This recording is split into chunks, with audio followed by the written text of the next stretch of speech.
Hello physios, I welcome you all to our channel Physio Vidyapit. We are back with our next lecture on motor learning. Okay, so now we will study about different forms of learning. Okay, first is the non-associative and second is associative form of learning. It is very easy to understand. It is not about cramming all the things. Okay, so my name is Vijay Kumar and let's get started. See, non-associative form of learning. In this form of learning, we are having a single stimuli. The first thing that you need to understand.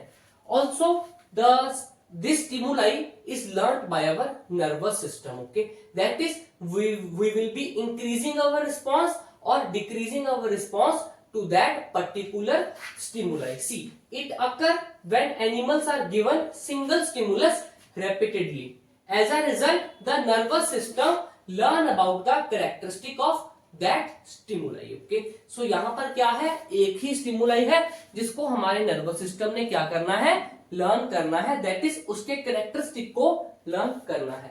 It can be habituation or it can be sensitization. Habituation में क्या है, as the name suggests, यहाँ पर जो response कम हो जाएगा, मतलब कि हम एक ही स्टिमुलस को रेपिटेडली देंगे और धीरे धीरे जो रिस्पॉन्स है वो कम हो जाएगा. For example we can say it is seen in treatment of dizziness while in defence tactile defence treatment. Dizziness में क्या है, for example a patient is saying that whenever I look upward I feel dizziness. So इसके treatment में हम क्या चीज add करेंगे कि आपको अपनी नेक की मूवमेंट करनी है और अगर आपको डिजीनेस हो रहा है तो हमें उसको कंट्रोल करने की कोशिश करना है. यानी कि यहाँ पर रेपिटेटिवली स्टिमुलाई क्या है कि रेपिटेडली मैं ऊपर देख रहा हूं जिससे डिजीनेस हो रहा है. लेकिन अब क्या होगा, आफ्टर सम टाइम जो अपवर्ड मूवमेंट ऑफ नेक है उसमें क्या होगा, हमें डिजीनेस नहीं आएगा. That is we will habituate to that stimulus.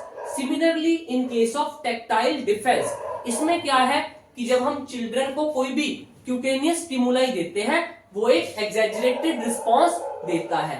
सो इसके ट्रीटमेंट में भी हम चिल्ड्रन को रेपिटेटिवली क्यूटेनियस टच का स्टिमुलाई देंगे जिससे क्या होगा, हमारा जो रिस्पॉन्स है वो कम हो जाएगा. यानी कि जो चिल्ड्रन है वो हैबिचुएट हो जाएगा to the tactile stimulus. So as you can read, it is the decrease in responsiveness that occur as a result of repeated exposure to a non-painful stimuli.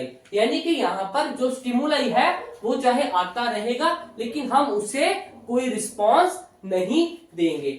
Another example is that, for example, you are living in a place which is very crowded. Okay, so there is lot of noise around you. So after some time you will get habituated to that environment. That is another example of habituation. Similarly, अगर हम बात करें sensitization की, यहाँ पर क्या होगा, इसका उल्टा होगा.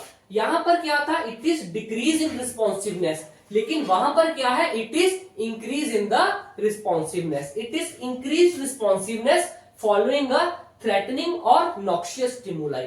मतलब कि कोई ऐसा स्टिमुलाई जो हमारे लिए noxious है, that is painful, और थ्रेटनिंग है, हमारे लिए अच्छा नहीं है, उस स्टिमुलाई के चलते हम एक एग्जैजरेटेड रिस्पॉन्स देते हैं. So for the example for sensitisation is that training to enhance the awareness of loss of balance between two separate stimuli. Okay, अब इसमें क्या है कि हम किसी पेशेंट को बैलेंस ट्रेनिंग दे रहे हैं और अगर हमने उसको पहला जो स्टिमुलाई दिया वो ऐसा था जिसने उसके बैलेंस को खराब कर दिया और वो गिर गया, तो नेक्स्ट टाइम वो क्या करेगा कि even if we are giving a mild perturbation, अगर हम उसको हल्का सा भी धक्का लगाएंगे to disturb it balance, it will give a highly exaggerated response to maintain the balance. Okay, so this is about the first example of sensitisation. और इसका सेकंड एग्जांपल हम क्या ले सकते हैं कि अगर हमने किसी इंडिविजुअल को स्किन के ऊपर एक नॉक्शियस स्टिमुलाई दिया और उसके बाद अगर हम उसे एक लाइट टच का भी स्टिमुलाई दे, वो क्या करेगा, it will give a exaggerated response. Why, क्योंकि पिछला स्टिमुलाई जो उसे मिला था वो उसके लिए अच्छा नहीं था, दैट इज नॉक्शियस था। मान लीजिए पहला जो स्टिमुलाई मिला वो था like electric current, okay, so उसको हमने स्किन पे करंट दिया due to touching of wire, and for the next time even a neutral wire जिसमें कोई करंट नहीं था, सिर्फ वो भी टच हो गया, तो ही और she will be like giving a exaggerated response, okay, so this is about the sensitization. so simple words में अगर हम बात करें तो sensitization में क्या हो रहा है, हमारा रिस्पॉन्स बढ़ रहा है। क्यों? क्योंकि हमें एक स्टिमुलाई पहले मिला था जो कि क्या था, नॉक्शियस या threatening, okay, so similarly that is why I have explain that कि एक noxious sensitive stimuli on our skin was given first, and for the next time if we are giving even a light touch stimuli, then also the response is increased because we are fearing कि वो वही noxious stimuli तो नहीं जो दोबारा हमें मिल गया है, okay, so this is about the sensitization, okay. Next we are going to understand the associative form of learning.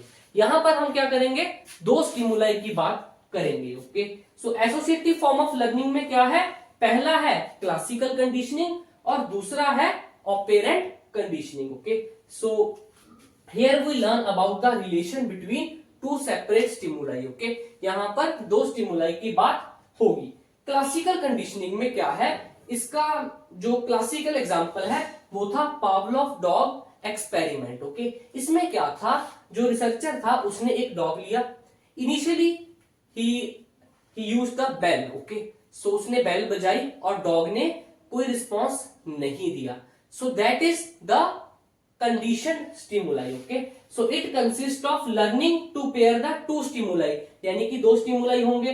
During this initially a weak stimuli that is condition stimuli become highly effective in producing a response when it is associated with another stronger stimuli, that is unconditioned stimulus, यानी कि यहां पर दो stimulus है, पहला क्या है condition stimulus, दूसरा क्या है अनकंडीशन स्टिमुलस। इसमें फिर क्या बोल रहे हैं कि whenever we are giving the conditioned stimulus, okay, तब रिस्पॉन्स इनिशियली नहीं आएगा, लेकिन if we are adding to stimulus that is condition stimulus के बाद हम एक अनकंडीशन स्टिमुलस भी दें, तब जो है एक अच्छा रिस्पॉन्स आएगा। और एग्जांपल में क्या था, पहले पावलोव ने बेल बजाई और चेक किया कि डॉग में कोई सलाइवेशन नहीं हुआ, मतलब कोई रिस्पॉन्स नहीं आया। सेकेंड टाइम और after some time when he used the bell and give food to the dog, then salivation occur in the dog, मतलब अब क्या हुआ कि धीरे धीरे जो डॉग है वो ये चीज समझ जाएगा कि जब भी बेल बज रही है उसके बाद उसे खाना मिलेगा, that is condition stimulus is followed by the uncondition stimulus. Bell बजाने के बाद खाना दिया जिसके चलते पहली बार एक रिस्पॉन्स आया था विच वॉज द सलाइवेशन, और आफ्टर सम टाइम डॉग ये चीज लर्न कर जाएगा, that is he combined the stimulus, and after some time when the researcher or the experimental man give the conditioned response only, that is only the ringing of bell, then also salivation occurred in the individual as you can see in the image also, okay, so this was about classical conditioning। एक बार हम read कर लेते हैं, the conditioned stimuli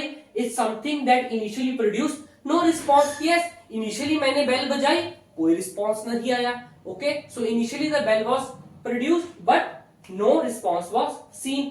In contrast the unconditioned stimulus which may be food always produces the response।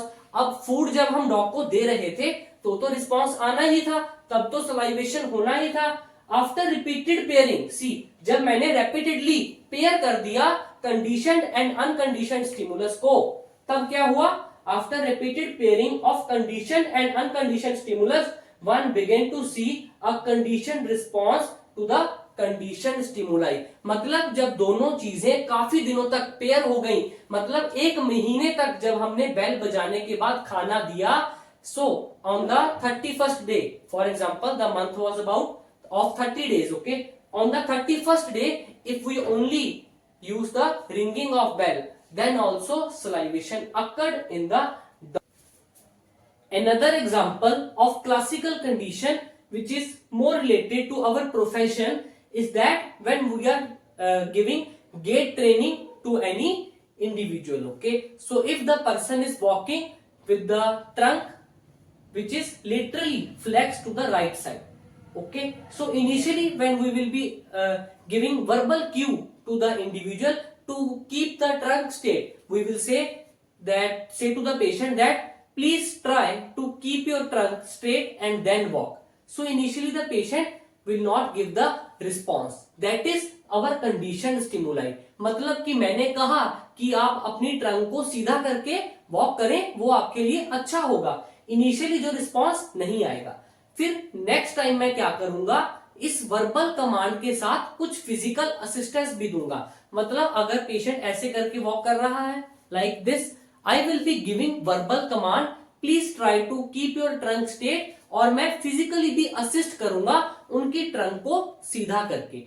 And if for some days I will be doing like this, that is मैं verbal command और physical assistance दोनों को काफी दिन के लिए use करूंगा, तो हम ये चीज देखेंगे कि for after some times even if I give the verbal command then also the movement is occurring. लेकिन अब क्या होगा, मतलब कि अगर पेशेंट ऐसे वॉक कर रहा है और मैं कहूंगा please try to keep your trunk straight, the patient will be giving the response. मतलब इनिशियली वर्बल कमांड पे रिस्पॉन्स नहीं आया, वो क्या था, कंडीशन स्टिमुलाई। फिर मैंने क्या किया, इस condition stimuli that is verbal command को कंबाइन किया अनकंडीशन स्टिमुलाई के साथ, वो क्या था, मेरा फिजिकल असिस्टेंस। और जब दोनों को मैंने काफी टाइम के लिए यूज किया, फिर क्या हुआ, पेशेंट ने ये चीज लर्न कर ली, that is associative form of learning. उसने दोनों को एसोसिएट किया, और फिर क्या हुआ, only the verbal command if we are giving, the patient will be gaining the feedback and walk straight. Okay, so this is about classical conditioning. So next is the operant conditioning. It is basically a trial and error learning. इसमें क्या हो रहा है कि हम कोई भी चीज कर रहे हैं और उसका जो आउटकम है उसके ऊपर डिपेंड करेगा कि हम उस चीज को रिपीट करेंगे या नहीं करेंगे। The principle of this can be stated as that the behavior that are rewarded. Okay, मतलब अगर हमने कोई मूवमेंट की और हमें उसका एक अच्छा रिवॉर्ड मिला, तो डेफिनेटली हम क्या करेंगे, उस चीज को फिर से रिपीट करेंगे। वाइल अगर हमने कुछ किया और उसके चलते हमें पनिशमेंट मिली, तो डेफिनेटली हम उसे रिपीट नहीं करेंगे, which is the law of effect. Okay, इसका जो क्लासिकल एग्जांपल है वो है सिनर बॉक्स एक्सपेरिमेंट। इसमें क्या था, सिनर ने एक बॉक्स लिया और उसके अंदर रैट को रखा। ओके, पहली बार उसने क्या किया, रैट को वहां पर रखा और वहां पर एक लिवर था। जब काफी टाइम के बाद रैट को भूख लगी और रैट ने ऐसे ही मूवमेंट की inside the box, and when accidentally he pressed the liver, the food was entered in the box and the rat eat it. So after some time, rat learned that by pressing that lever, he or she can receive the food. Okay, so इसमें क्या था कि जो movement हुई उसका एक अच्छा reward मिला।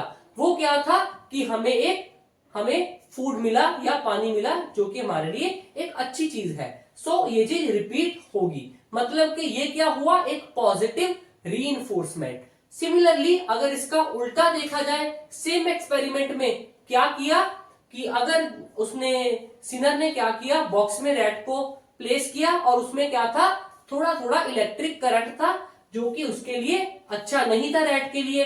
सो उस करंट के चलते क्या हुआ, रैट ने कुछ मूवमेंट्स की और एक्सीडेंटली फिर से लिवर को दबा दिया, और अब की बार क्या था, लिवर को दबाने से करंट जा चुका था।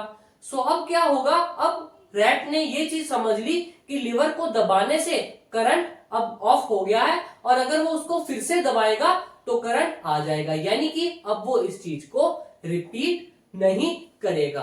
Another example is that in case of our therapeutic rehabilitation, whenever the patient is doing accurate movement or good movement, we give the positive reinforcement by verbal command कि yes good, continue the same movement repeatedly, so it is acting as a positive reinforcement. लेकिन अगर हम इसका उल्टा करें, no, this movement is wrong, keep your foot straight and then do the movement. Okay, so इसमें हम क्या कर रहे हैं, पेशेंट को नेगेटिव रीइंफोर्स कर रहे हैं कि ये जो आप मूवमेंट कर रहे हो ये ठीक नहीं है और वो उस मूवमेंट को नहीं करेगा. Okay, so this is about the operant conditioning. Okay, now we will study the next type of form of learning.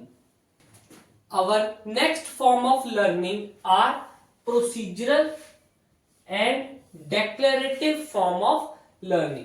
Some researchers began to classify the associative learning on the basis of type of knowledge acquired by the learner. मतलब यहां पर जो classification हुई है वो इस चीज के ऊपर बेस है कि जो नॉलेज है वो किस तरह से हमने प्राप्त की है. Okay, based on the type of knowledge acquired by the learner. First is procedural and the second one is declarative. So if we understand in the simple words, in procedural learning we do not need much attention and cognition, while in the declarative form of learning we require attention as well as cognition. See, it refers to the learning task that can be performed without attention or conscious thought. यानी कि यहां पर हमें कुछ ज्यादा सोच विचार करने की जरूरत नहीं पड़ेगी. सो डेफिनेटली ये मूवमेंट हमारी हैबिट की तरह हो जाएगी. क्यों? Because we have a lot of habits for which we need not to think a lot.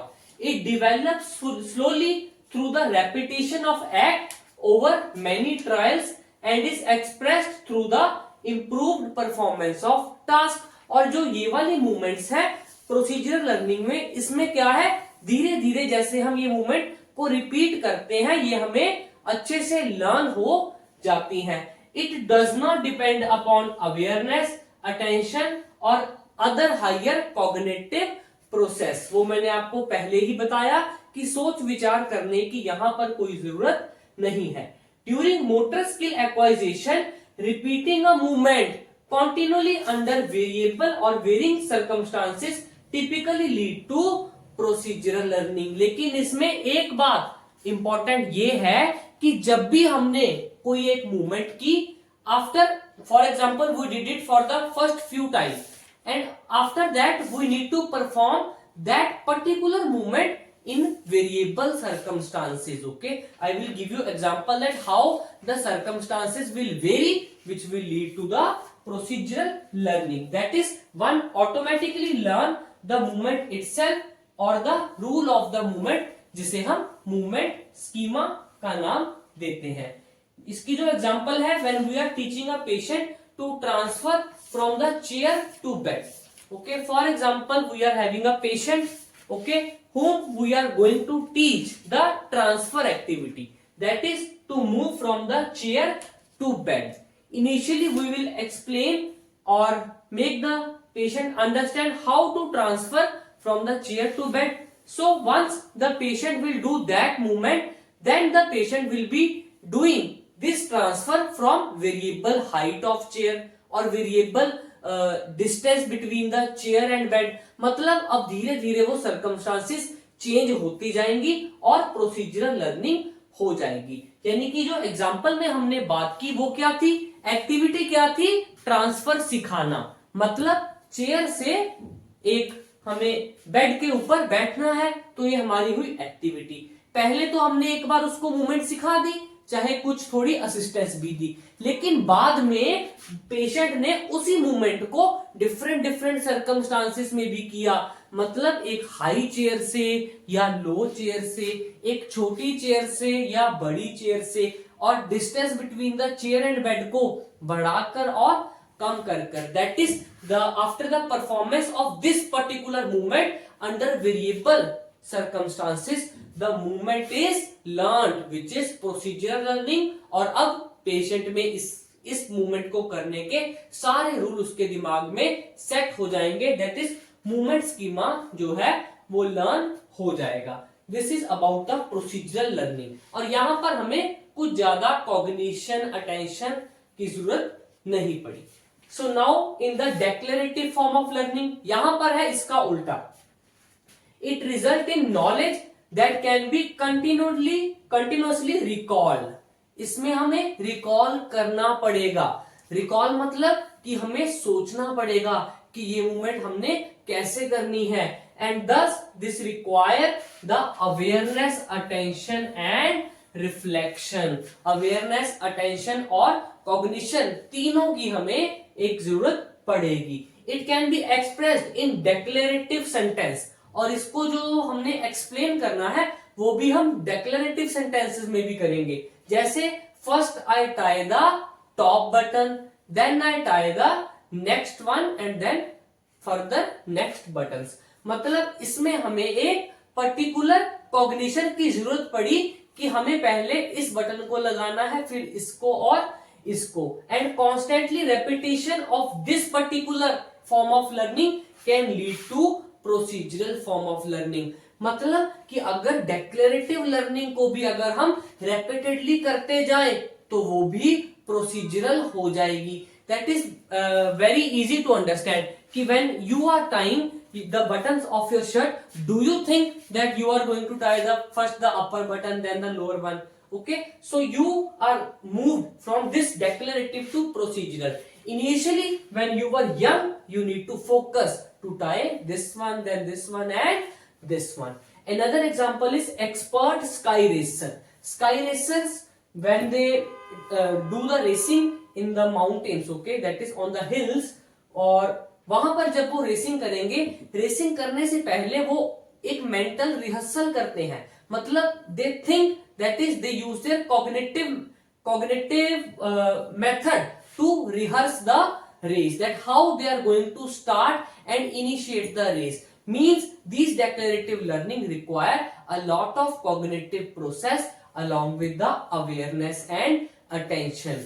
Okay, also you can see this type of learning in the athletes. For example, in high jump, okay, whenever you will watch any international athlete doing a high jump, before he or she is doing the high jump, they will be taking their stance, and when they are standing at the point from where they are going to run, from there they do movements of their hands and slightly forward and backward bending. That is, they do a mental rehearsal that how they are going to run and from what point they are going to take off and complete the jump. This is the example of declarative form of learning. Okay, so with this we complete this topic in which we study about different form of learning. Okay, so from our next lecture we will study about different theories of motor learning. So till then you keep on studying. Thank you to one and all.